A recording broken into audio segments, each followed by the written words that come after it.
Bonjour, bienvenue sur l'estrelin.com. Aujourd'hui, je vous propose d'étudier une partie qui a opposé très récemment Magnus Carlsen avec les pièces blanches, l'actuel numéro 1 mondial, et Viswanathan Anand, qui est l'actuel champion du monde. On peut donc imaginer toute la portée symbolique qu'aura cette partie pour l'avenir des échecs. Est-ce que la nouvelle génération s'imposera sur l'ancienne, ou est-ce que l'ancienne, forte de son expérience, pourra encore tenir un moment? Voilà, donc j'ai également sélectionné cette partie car elle a été ouverte par le coup E4, un coup qu'on m'a demandé d'étudier un petit peu plus, car c'est vrai que la plupart de mes vidéos sont des vidéos faites sur des parties jouées avec le coup D4. Voilà, et donc après E4, Anand a choisi de rentrer dans la défense sicilienne, qui est la défense la plus jouée contre 4 à haut niveau. Et après cavalier F3 et D6, Carlsen fait déjà un choix assez personnel avec le coup fou B5, échec, qui nous fait rentrer dans la variante Rossolimo, et qui est en fait une variante anti-sicilienne, puisqu'elle ne rentre pas dans la sicilienne à proprement ouverte, la proprement directe, donc avec 3 D4, qui échange les pions au centre, et fait rentrer dans le débat le plus théorique possible. Carlsen est du genre souvent à étudier des variantes un petit peu annexes, et à tirer un avantage plus tard dans le milieu de jeu, plutôt que de l'ouverture. Voilà, donc après fou B5 échec, il y a 3 réponses, et Anand a choisi la réponse la plus sûre, fou D7, plutôt qu'un coup de cavalier comme cavalier D7 ou cavalier C6. Donc peut-être déjà, c'est un signe de respect de son adversaire, puisque maintenant, Anand joue des coups assez sûrs contre Magnus Carlsen. Donc fou prend D7 échec, et dame prend D7. Et nous voici dans une position où Carlsen fait encore une fois un choix un peu annexe, puisque la variante principale ici est petit roc, et que lui de son côté a choisi de jouer C4, un coup très intéressant également, qui va permettre d'établir une structure qu'on verra un petit peu plus tard, les taux de Marozzi, dont je reparlerai donc dans quelques coups. À la place, on va prendre un petit peu de temps pour étudier le coup petit roc, qui est également très intéressant. Et maintenant ici, les noirs ont surtout deux choix possibles, sortir le cavalier en F6 ou sortir le cavalier en C6. Et il y a des petites nuances que j'aimerais amener dans ce genre de variante, et on va commencer avec cavalier C6. Et donc après cavalier C6, les blancs jouent C3, un coup qui va avoir l'ambition d'instaurer un duo de pions central pour les blancs, sans craindre la reprise par le pion C5 des noirs, puisqu'on va pouvoir reprendre avec le pion C3 et établir donc un duo de pions très fort au centre. Ce coup, bien entendu, se joue au détriment du développement, puisque le cavalier en B1 perd sa meilleure case de développement pour le moment. Mais l'avantage d'espace que vont obtenir les blancs suite à cette poussée C3 est également très intéressant. Donc maintenant les noirs vont contre-attaquer sur le pion E4 qui ne peut être défendu par le cavalier, avec cavalier F6. Et ici les blancs disposent d'un sacrifice de pion très intéressant avec D4. Donc on sacrifie le pion E4 et les noirs doivent faire un choix, doivent-ils accepter le sacrifice ou non? Alors, premièrement, s'il refuse le sacrifice, c'est une variante que je voudrais aborder d'abord. Nous reviendrons sur le même type de position un peu plus tard, mais dans la variante où les noirs jouent cavalier F6 sans cavalier C6. Donc, après petit roc. Donc ici, si les noirs jouent C prend D4 et C prend D4, on remarque déjà que la case C3 est de nouveau disponible pour le cavalier B1. Et maintenant, en fait, il faut absolument lutter contre le centre des blancs avant qu'il puisse être consolidé par l'arrivée des pièces. Et donc, les noirs doivent jouer D5. Mais après D5, le problème, c'est que les blancs peuvent jouer E5, cavalier E4. Et ici, ce cavalier a l'air très très fort au centre, mais il est également un petit peu en danger car il ne dispose d'aucune case de retrait. Comme vous pouvez le voir, même la case G5 est attaquée 2 fois. Et après le coup cavalier E1, les blancs menacent tout simplement de jouer F3, emprisonnant le cavalier noir au centre de l'échiquier. Et cette variante est très difficile à tenir pour les noirs. Maintenant, ils vont être obligés de jouer un coup comme F6 ou H6 pour permettre après F3 au cavalier d'avoir la case G5. Mais c'est une variante d'équilibriste qui a très mauvaise réputation pour les noirs. On reviendra, retenez bien cette structure et ce positionnement de pièces, on reviendra sur une variante qui ressemble énormément, mais avec une petite nuance qui apporte un peu de progrès pour les noirs. Donc après D4, du coup, la meilleure réponse est d'accepter le sacrifice avec cavalier prend E4. Et maintenant, les blancs peuvent simplement chasser le deuxième cavalier en C6 avec la poussée D5, qui gagne également de l'espace. Cavalier E5, et maintenant, alors on peut déjà doubler les pions avec cavalier prend cavalier, pion prend, et donc les noirs ont deux pions sur la colonne E, et un manque de développement assez certain, puisque les blancs maintenant vont pouvoir jouer tour E1, attaquer le cavalier, et peut-être le pion derrière. Mais il est encore plus fort, il y a un vrai sacrifice de pion, donc on n'essaie pas de l'organiser tout de suite. On joue tour E1, attaquant les deux cavaliers en fait, et après le coup intermédiaire cavalier pour F3, dame pour F3, les noirs peuvent partir avec leur cavalier en F6, C4 pour consolider le pion D5 et encore une fois libérer la meilleure case pour le cavalier en B1. Et dans ce genre de variante, en fait, les noirs ont beaucoup de difficultés à se développer. Le coup fou G5 va en fait paralyser les pions E6, E7 et G7, je veux dire, à la défense du cavalier F6 et poser de gros problèmes. C'est pourquoi la variante principale ici est de jouer E5 immédiatement.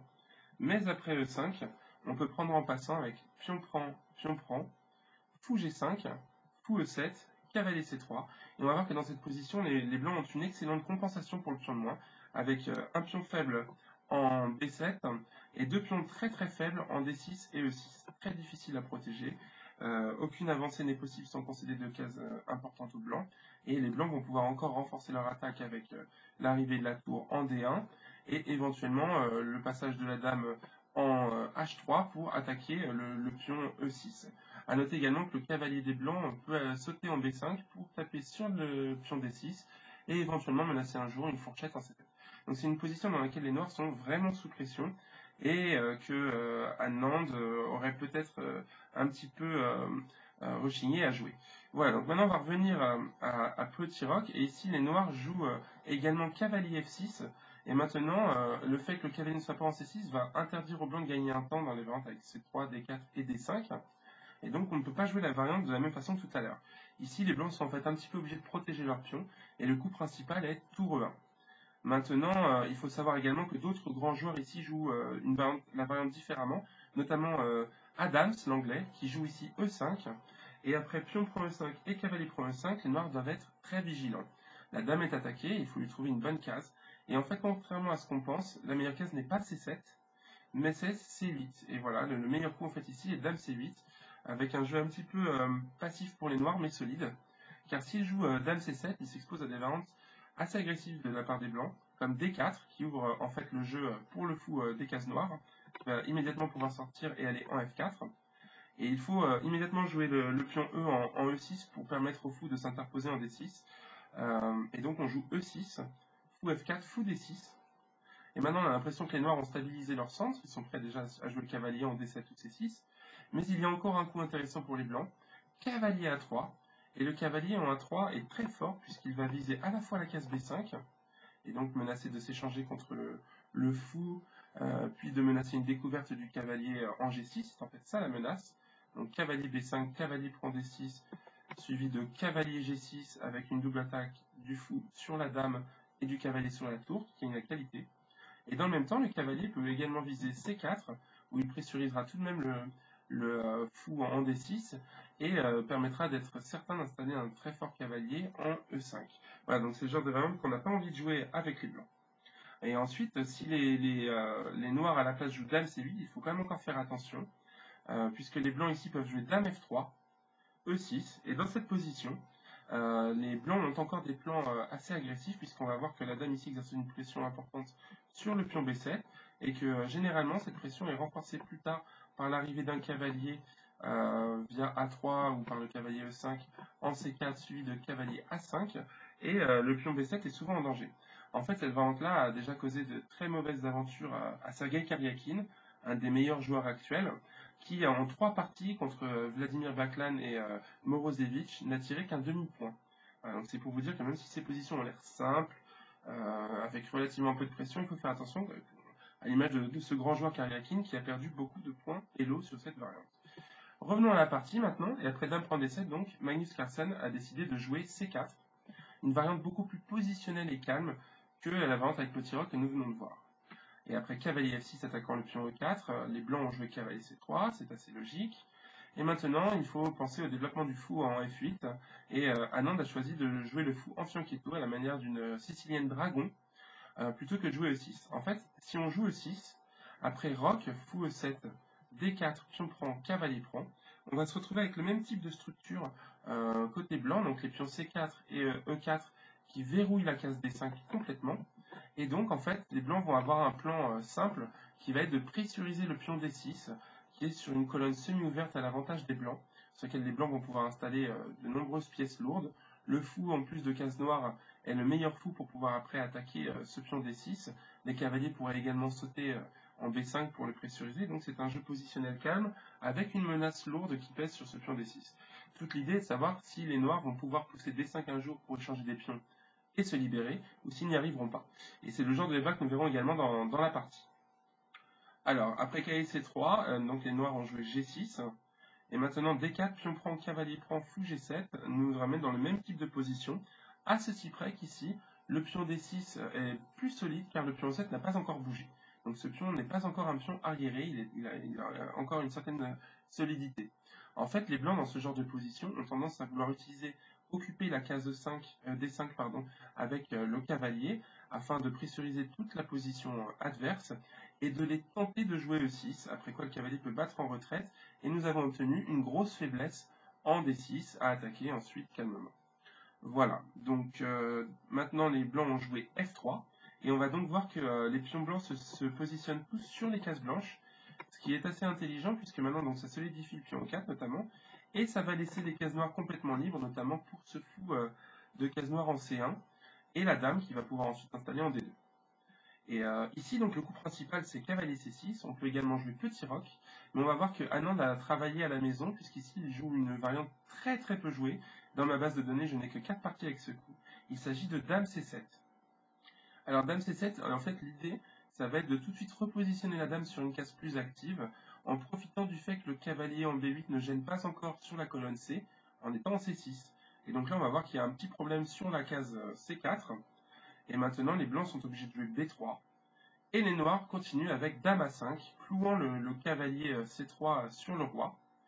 Et on va voir que les pièces noires sont quand même en synergie, puisque le fou en G7 et la dame en A5 tapent sur les cases D4 et C3 qui sont relativement affaiblis chez les blancs. Ce qui a poussé Magnus Carlsen maintenant à jouer le fou en B2. Alors la plupart d'entre vous pourraient me dire que ce coup a l'air très logique de placer le fou sur la grande diagonale après avoir joué B3, mais en fait dans ce genre de variante, la place la plus active pour le fou, c'est E3, d'où il consolide le cavalier en D4 et laisse la place ensuite à la dame en D2 pour établir donc une batterie de pièces avec la dame et le fou sur cette diagonale et de proposer ensuite l'échange du fou de case noire via H6. En fait, ça c'est la variante la plus idéale possible pour les blancs. Dans la partie, Carlsen s'est résolu à jouer le fou en B2. En fait, je pense que le meilleur coup était étrangement de jouer fou D2. Alors c'est vrai qu'il faut faire un petit peu attention à ce cavalier qui traîne en D4, mais on ne peut pas en profiter tout de suite avec cavalier prend E4, car cavalier prend E4 permet de jouer cavalier prend E4 encore, et on ne peut recapturer le cavalier en D4 qui traîne, car la dame est attaquée par le fou. Voilà la petite idée tactique, et maintenant si les noirs continuent leur développement normalement, après petit roc par exemple, eh bien les blancs vont pouvoir jouer cavalier D5, un coup très fort, parce que forcément le cavalier est très très bien positionné ici, et qui gagne un temps sur la dame. Et quand la dame s'en va, par exemple avec dame D8 pour aller protéger ce petit pion E7 qui traîne, eh bien les blancs peuvent jouer fou E3 et obtenir le positionnement de pièces dont ils rêvaient. Voilà, donc c'était peut-être une amélioration sur le jeu de Carlsen de jouer fou D2.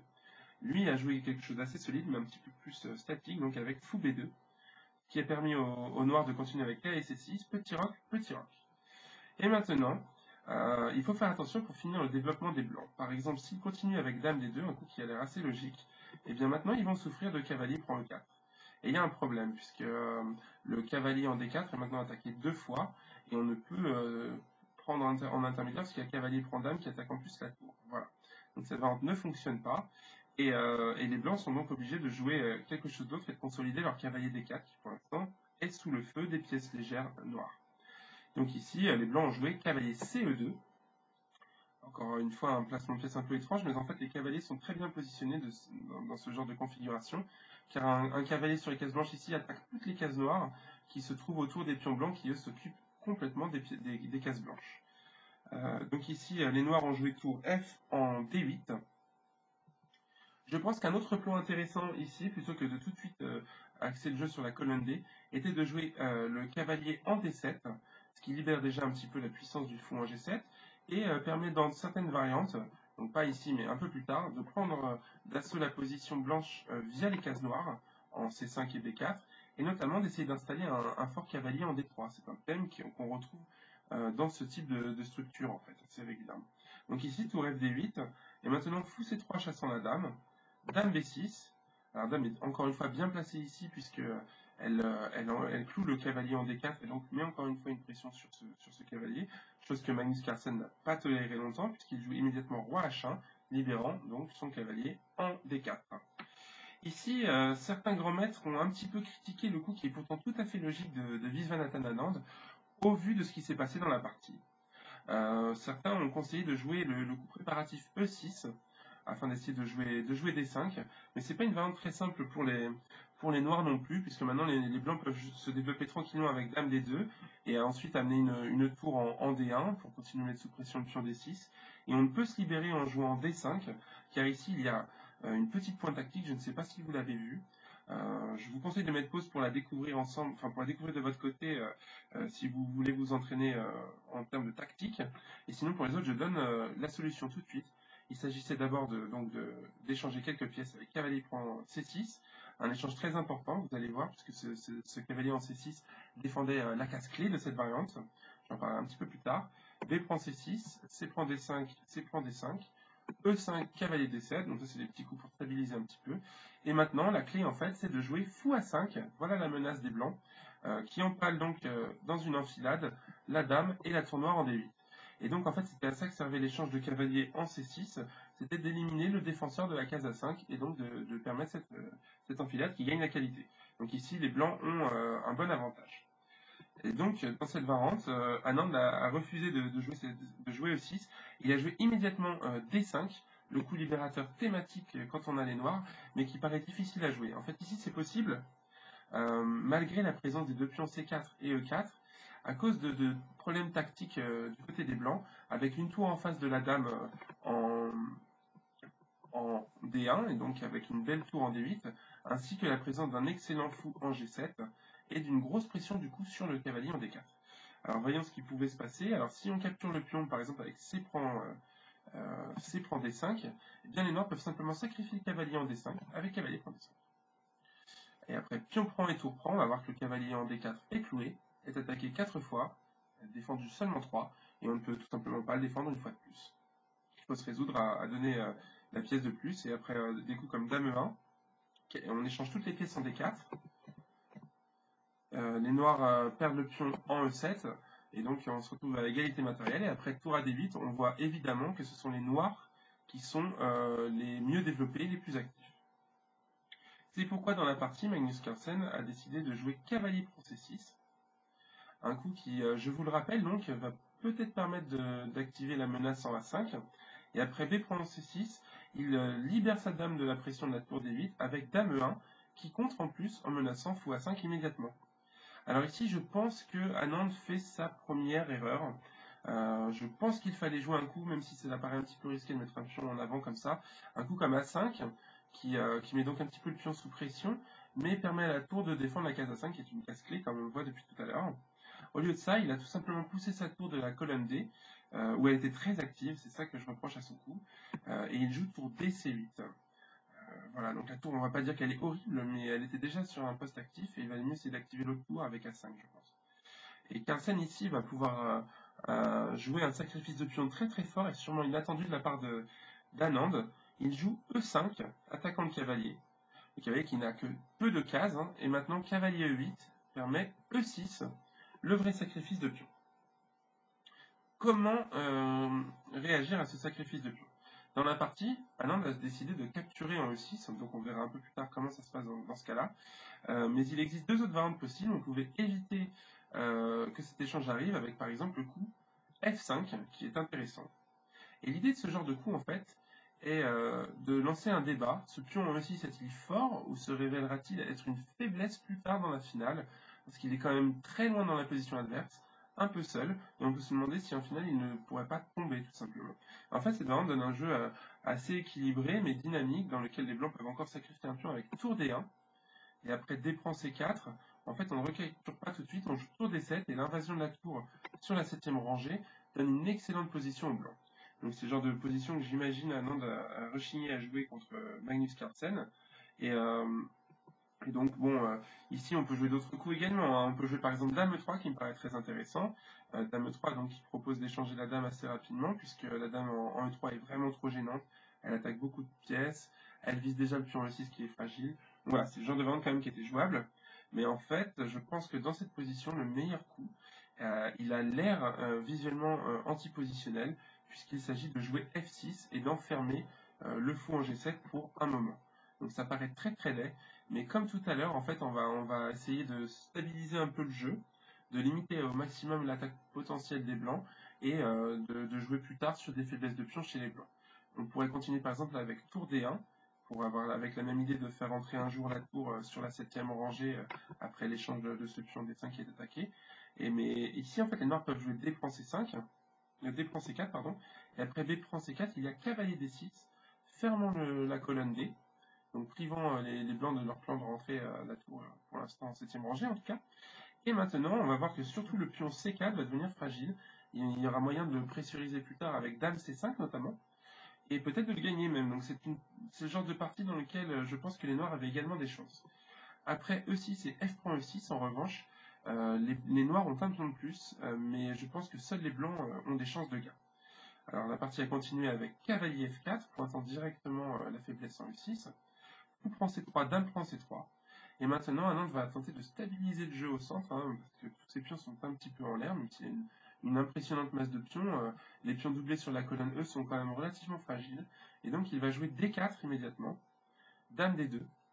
Alors, je pense qu'on pouvait aussi revenir en E1. C'était une excellente case pour la dame, d'où elle pouvait transiter en H4. Donc, je pense en fait que le mieux, c'était de se laisser le plus de liberté de mouvement possible et de jouer la dame en E1 tout de suite. Bon. Dame D2. C5, consolidant un très fort pion passé pour la finale en D4, mais c'est aussi un petit peu statique. On va voir que les pièces noires sont relativement passives. Ce cavalier en E8 va servir probablement à la défense, mais c'est pas le cavalier le plus beau de la partie, et la tour en A8 est très très loin d'avoir un rôle actif.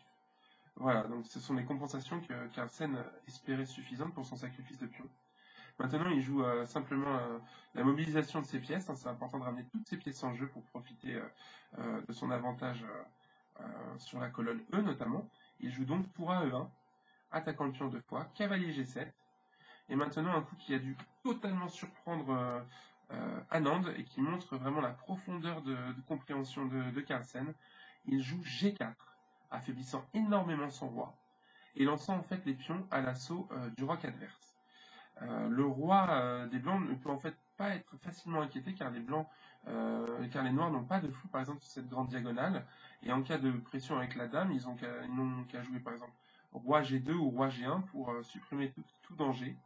Et d'un autre côté, ce pion en G4 est une torture pour les noirs car il prive le cavalier en G7 de ses deux cases de sortie en F5 et H5. Et c'est donc un coup qui est à la fois justifié d'un point de vue de l'attaque, avec une marée de pions possible. On peut imaginer que le pion H maintenant s'avance un jour jusqu'en H5 pour affaiblir le roc noir, et en même temps d'un point de vue positionnel, puisqu'il prive les noirs de cases très importantes pour leurs pièces. Donc c'est vraiment excellent et difficile à voir pour autant. Comment jouer maintenant?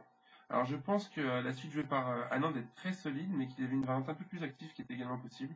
On pouvait jouer tour F8, maintenant tour E5, un excellent coup de la tour qu'on trouvera dans la partie, qui pressurise déjà un petit peu le pion C5 et également le pion E6, en menaçant par exemple de doubler les tours sur la colonne E, et qui menace également de ramener le cavalier sur l'excellente case de blocage D3, afin donc de mettre sous pression les différents points faibles des noirs en C5 et E6. Mais ici, donc, les noirs peuvent encore se défendre avec tour AC8, roi G2, on n'est pas obligé de se presser, A5. A5, c'est un coup intéressant parce qu'il menace peut-être un jour d'ouvrir le jeu de l'autre côté pour donner un peu de contre-attaque aux noirs avec leur dame. Et voilà, ce genre de position, je dirais qu'elle est assez incertaine. Et après le coup de la partie tour C6, je pense que stratégiquement, maintenant, Anand va prendre le dessus et qu'il n'y a plus grand-chose à faire, notamment grâce à son prochain coup, qui est magnifique. Donc je vous conseille de mettre pause et de chercher son prochain coup qui va décider la partie en fait. Voilà, et donc pour les autres, je donne la solution. Il s'agit du coup cavalier H3. Un excellent coup qui va permettre à la fois de laisser le passage à la dame pour aller en H6, et en même temps le cavalier de se repositionner idéalement en G5 suite à ça, pour mettre donc le roi noir dans une position très dangereuse. Il n'y a quasiment plus aucun moyen de défendre le pion H7 efficacement. Et c'est pourquoi les noirs maintenant vont devoir chercher une défense désespérée et sans succès. Cavalier E8, pour essayer de replacer le cavalier sur la case F6. Donc c'est à peu près le coup le plus sensé, puisque de F6, il va pouvoir défendre le pion H7 qui va être la cible. Dame H6. Et si vous faites tourner les ordinateurs, vous verrez qu'ils mettent un petit peu de temps à comprendre, mais dans cette position, il donne maintenant un très gros avantage au blanc. Cavalier F6, cavalier G5. Et maintenant, les noirs ont cherché à faire diversion en jouant leur seul atout, le pion D4. Ils vont jouer le pion en D3 pour essayer de créer des menaces et d'interférer un peu dans le plan des blancs d'attaque qui est quand même très très simple. Tour E5, bloquant bien tous les pions adverses, notamment le pion E6, parce qu'on pourrait imaginer sinon qu'un jour le pion E se sacrifie en E5 pour permettre à la dame et à la tour de défendre notamment le cavalier F6 et le pion G6. Maintenant, c'est impossible. Il y a une menace très grave qui pèse sur la position noire. La voyez-vous? Eh bien, en fait, il s'agit, après par exemple un coup logique et calme de l'autre côté de la part des noirs comme A5, du sacrifice cavalier prend H7, et après cavalier prend H7, dame prend G6, échec. Il n'y a plus rien à faire contre l'intrusion de la tour en H5, et donc le regain du cavalier. Si on joue dame H8, roi H8, pardon, et bien en fait tour H5 mène au mat très rapide. Et donc la seule solution serait de jouer tout de suite roi F8, ce qui condamne déjà le cavalier, parce qu'il y aura dame prend H7 immédiatement, et laisse les noirs dans une position complètement misérable. Voilà, donc cette menace doit absolument être parée, et les noirs vont le faire avec le petit coup de roi H8, ce qui va permettre en fait de libérer la case G8, d'où la tour pourra rentrer en jeu pour essayer de défendre. Par exemple, si maintenant on joue cavalier prend H7, c'est beaucoup moins bon, puisqu'il y a cavalier prend H7, dame prend G6, tour G8, et même après dame prend D3, on va voir que les noirs ne risquent pas grand chose, puisque déjà le cavalier va pouvoir rebouger, le roi va pouvoir probablement se sauver et essayer de quitter cette position dangereuse dans le coin. Et en plus, la tour en G8 va pouvoir arriver en G7, et donc les noirs sont sous contrôle dans ce genre de variante.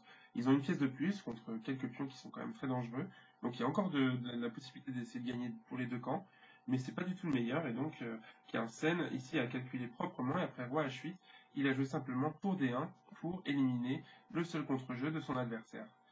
Et étonnamment, vous allez voir qu'il ne reste plus qu'un coup dans la partie, puisque les noirs ont joué dame A6, et les blancs ont joué A4, ce qui a forcé Anand à l'abandon. On pourrait penser que cet abandon est prématuré, mais en fait on va voir que non seulement l'attaque des blancs est très dangereuse, et elle peut continuer d'être remontée tranquillement, par exemple par l'arrivée du pion H en H4 puis en H5 et de l'échange en G6, mais il y a également un autre problème qui est tout simplement plus concret.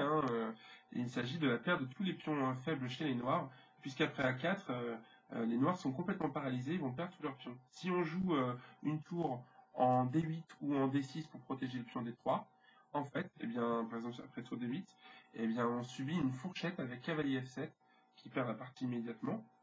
Et que peut-on jouer d'autre? Si on essaie de réactiver la dame avec dame C8 par exemple, ça arrive beaucoup trop tard, on va déjà perdre le pion en D3, ce qui consolide au passage tous les pions blancs. Et ensuite, les pions en C5 et en E6 vont tomber tranquillement. Par exemple, dame F8, dame prend F8 et tour prend F8. Maintenant, il y a cavalier prend E6, attaquant la tour. Si les noirs contre-attaquent avec tour D6, on joue simplement cavalier prend C5 qui protège toutes les pièces. Et les blancs maintenant de nombreux pions de plus. Et on peut ajouter que le pion E7 et le pion A7 sont de futures victimes simples pour les blancs. Voilà pourquoi après A4, eh bien tout simplement les noirs ont jeté l'éponge et ont donc perdu cette partie clé contre le numéro 1 mondial Magnus Carlsen. Je tiens à préciser également que Carlsen, finalement, au terme d'un tournoi très compliqué, s'est imposé pour la seconde année consécutive dans un tournoi qui était pourtant composé d'un parterre de joueurs parmi les plus forts du monde, avec Caruana, le prodige italien, Anand, le champion du monde. Il y avait également Karyakin, si je ne m'abuse, ainsi que Kivanchuk. Mais tous ces joueurs n'ont rien pu faire contre la puissance du numéro 1 mondial. Voilà, j'espère que cette partie vous a plu. À bientôt sur l'astronaute.com.